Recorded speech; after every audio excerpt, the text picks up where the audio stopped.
băi.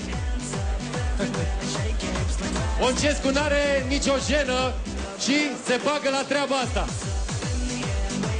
Dacă îi duce mâna jos lui Oncescu, e o țeapă. Am putea să terminăm meciul, să terminăm competiția de azi, recordul.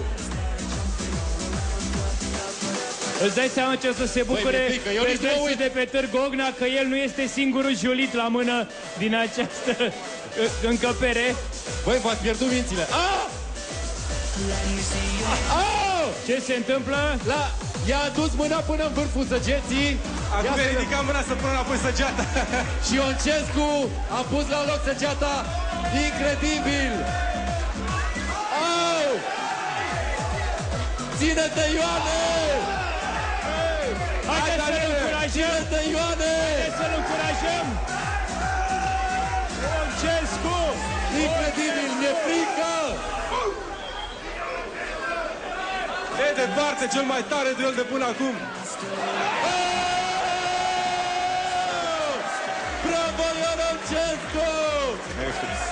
Bravo! Aoleu, Dumnezeule!